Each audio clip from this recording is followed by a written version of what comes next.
त्र्यम्बकं यजामहे सुगन्धिं पुष्टिवर्धनम् उर्वारुकमिव बन्धनान् मृत्योर्मुक्ष्यमामृतात्। কথিত আছে এই দিনেই নাকি শিব আর পার্বতীর বিয়ে হয়েছিল। মহাশিবরাত্রি হলো হিন্দু ধর্মের সবচেয়ে আরাধ্য দেবাদিদেব মহাদেবের মহারাত্রি। শিব পুরাণ অনুসারে এই রাতেই শিব সৃষ্টি, তাণ্ডব এবং মহাপ্রলয়ের নৃত্য করেছিলেন। অন্ধকার অজ্ঞতা দূর করতে এই দিন এই ব্রত পালন করা হয়। নমস্কার বন্ধুরা, শিবরাত্রির স্পেশাল একটা ভ্লগে তোমাদের সবাইকে স্বাগত।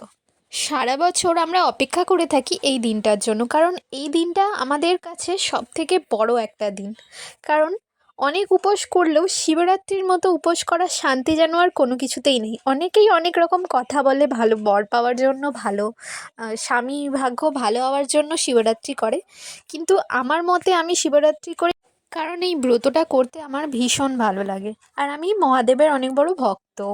তাই আমার এই দিনটায় উপোস করতে কোনো সমস্যা হয় না, আর কোনো ক্লান্তি বোধও হয় না। এই দিনটা আমার কাছে অনেক অনেক স্পেশাল একটা দিন। তো অনেকেই 4 প্রহরে উপোস করে তারপর উপবাস ভঙ্গ করে। তো আমি মোটামুটি যখন পুজোটা স্টার্ট করেছিলাম ঠাকুরের কাজ করতে করতে প্রায় 2টো প্রহর আমার কেটে গেছিলো। 3 নম্বর প্রহরের আর অপেক্ষা করতে পারিনি, বাড়ির লোক সবাই আর কি বলছিল যে কিছু খেয়ে নে, তাই সামান্য কিছু ফল খেয়েছিলাম। আর শিব ঠাকুরকে যেই জলটা দুধটা ঢেলেছিলাম, দুধ, মধু, ঘি, সিদ্ধি, ওগুলোর যে চরণামৃতটা থাকে ওটা একটু আমি খেয়েছিলাম। তো এইভাবেই আমি এই দিনটা পালন করে থাকি। তোমরা কিভাবে পালন করো সেটা কিন্তু কমেন্টে অবশ্যই জানিও। মহাদেব কিন্তু খুব অল্পতেই সন্তুষ্ট, তাই একজন সামান্য একটু বেলপাতা আর জল ঢাললেই মহাদেব সন্তুষ্ট হন। অনেক ছোটোবেলা থেকেই আমি এই ব্রতটা পালন করি। তখন অবশ্য ক্যামেরা ছিল না, ভিডিও বানাতে পারতাম না, বাট এখন আমি ভিডিও বানাই তোমাদের সবার সাথে শেয়ার করার জন্য আমি এই দিনটায় কী করি। তো সারাদিন উপোস করার পর সেজেগুজে রেডি হয়ে মহাদেবের আরাধনায় বসেছিলাম। তো এই মাত্র আমার পুজোটা সম্পূর্ণ হলো। তো এরপর আমি 4 প্রহরে যাওয়ার জন্য আরও 4টে মন্দিরে গিয়েছি। হাতটা বাড়া, ওর বাড়াতে পারছে না, এত জিনিসপত্র ওর। আমরা পুজো দিতে যাব বলে জিনিসপত্র নিয়ে রেডি হয়ে পড়েছি। আরেকজন আছে আমাদের সাথে, বনু। খুবই বিরক্ত হয়ে যাচ্ছে যে প্রতিবার আমার সাথে যাবে আর এইসব করবে। তো এটা ছিল প্রথম মন্দিরে যাওয়ার সময় কিছু মুহূর্ত। অনেকেই এই মন্দিরে যাওয়ার সময় খালি পায়ে যায়, যেহেতু আমাদের এখানে অনেক রাস্তাটা খুব একটা ভালো না, তাই আমরা চটি পরে গিয়েছিলাম। তবে চামড়ার চটি না পরাই ভালো এই দিন।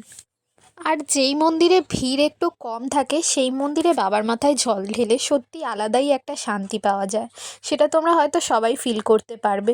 অনেক ভিড়ের মাঝখানে যেন শান্তি করে বাবার মাথায় জল ঢালতে পারা যায় না, আর পুজোও করা যায় না। মন্দিরে জল ঢালা কমপ্লিট, আর একটা মন্দিরের উদ্দেশ্যে যাচ্ছি। এটা ছিল একটা প্রতিষ্ঠিত মন্দির, যেখানে সারাক্ষণই ভীষণ ভিড় লেগে থাকে, আর শিবরাত্রির দিনে স্পেশালি খুব ভিড় থাকে, কারণ এই মন্দিরে পুরোহিত থাকে। আর এই পুরোহিত পুষ্পাঞ্জলি দেওয়ার জন্য থাকে, তো সেই কারণে এতটাই ভিড়। তোমরা দেখতেই পাচ্ছ কতটা ভিড় হয়েছে মন্দিরে। আর প্রথমের দিকে অত ভিড় ছিল না, 8টার পরেই ভিড়টা শুরু হয়েছে। তো সবাই, নারী পুরুষ নির্বিশেষে সবাই কিন্তু মন্দিরে উপস্থিত। আর এই যে দেখতে পাচ্ছ শিব পার্বতীকে, আর এখানে আমি দিচ্ছি। তাও খুব তাড়াহুড়োর মধ্যে এটা করতে হয়েছে, কারণ পুরোহিত মশাই চলে যাবে, সেই কারণে তাড়াতাড়ি করে পুজো দেওয়ার পর অঞ্জলি দেওয়া হয়েছে। তো পুরোটা যেটুকু অংশ পেরেছি তোমাদের সাথে আমি শেয়ার করেছি, পুরোটা তো করা সম্ভব হয় না, মন্দিরে এতটা ভিড়, তার মধ্যে অনেক লোকে নানা কথা বলে। তাও আমার ভালো লাগে ভিডিও করতে, তোমাদের সবাই সাথে শেয়ার করতে, সেই কারণে যতটা পেরেছি আমি শেয়ার করেছি। তো এটা ছিল সেকেন্ড মন্দির। তারপর আমরা আরও একটা মন্দিরে গিয়েছিলাম। 3টে মন্দিরে আমরা জল ঢেলেছি, আর বাড়ির ঠাকুরকে জল ঢেলেছি। মোট 4 প্রহরের জল আমরা 1 প্রহরেই ঢেলে দিয়েছি বলতে গেলে। তো তো মন্দিরের বাইরে এরকম ধূপকাঠি আর মোমবাতি জ্বালানোর ব্যবস্থা ছিল, কারণ এত ভিড়ের মাঝখানে মন্দিরের ভেতরে ধূপকাঠি আর মোমবাতি জ্বালালে কোনো না কোনো দুর্ঘটনা ঘটে যেতে পারে। তা সেই কারণে অবশ্যই এই নিয়মটা খুবই ভালো করেছে, ধূপকাঠি আর মোমবাতির ব্যবস্থাটা বাইরে করে দেওয়াই উচিত। তো এখন মোটামুটি সব মন্দিরেই এই ব্যবস্থা করে দিয়েছে এই দুর্ঘটনা এড়ানোর জন্য। তো সত্যি বলতে এই দিনটায় পুজো করে আমার যে মনে এতটা শান্তি লাগে, আর কোনো পুজো করে সেটা হয় না। আমি সারা বছর এই দিনটার জন্য খুবভাবে অপেক্ষা করে থাকি। আর অবশ্যই আমার বন্ধুরা যদি আমার সঙ্গে না থাকে, আমার একা একা যেতে একটুও ভালো লাগে না। প্রতি বছর প্রায় বলতে গেলে সুমি আমার সাথে থাকে, আর একটা বোনও ছিল, সেই বোনটাই ভিডিওটা আমাদেরকে করে দিচ্ছে। তো তাকেও অনেক অনেক ধন্যবাদ, সে আমাদের সাথে গিয়ে অনেকটা আমাদের সাহায্য করেছে। ভালো করে ধূপকাঠি ঘোরাচ্ছিলাম আর ঠাকুরের কাছে আশীর্বাদ চাইছিলাম। সেই আশীর্বাদ কী চাইছিলাম সেটা নাইবা বললাম তোমাদের, মনস্কামনা না হলে পূর্ণ হবে না আমার। আগের বছরে যা চেয়েছিলাম মোটামুটি কিছু হলেও ভগবান আমাকে দিয়েছে। তো এই বছরেও কিছু চেয়ে নিচ্ছি, অবশ্যই আমি আমার সাধ্যের মধ্যে চাইব। আর ভগবানের কাছে সবসময় এটাই প্রার্থনা করি, যাতে আমার আপনজনরা খুব ভালো থাকে, তারা যেন সুস্থ থাকে।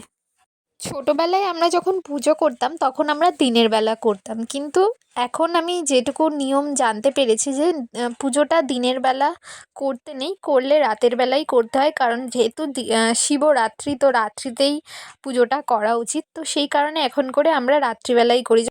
তো চলে এসেছি আরও একটা মন্দিরে। তো যেই মন্দিরটা ফাঁকা থাকে সেই মন্দিরে পুজো করতে সত্যি আলাদা একটা শান্তি হয়। তো এই মুহূর্তে আমাদের পুজো দেওয়া কমপ্লিট, দেখো সব খালি হয়ে গেছে। আর ওর আর আমার মধ্যে কম্পিটিশান চলছিল কে ভালো ফলটা নেবে। তো ফাইনালি দিয়েছি আমরা, 2-3টে করে ফল নিয়েছি একটাই। আর এবছর শিবরাত্রি করতে গিয়ে সুমি একটা চলো, ঘটনা টাটা। ঘটিয়ে ফেলেছে। আজকের মতো এখানেই ব্লগটা শেষ করলাম। সবাই ভালো থেকো, শুভ মহাশিবরাত্রি।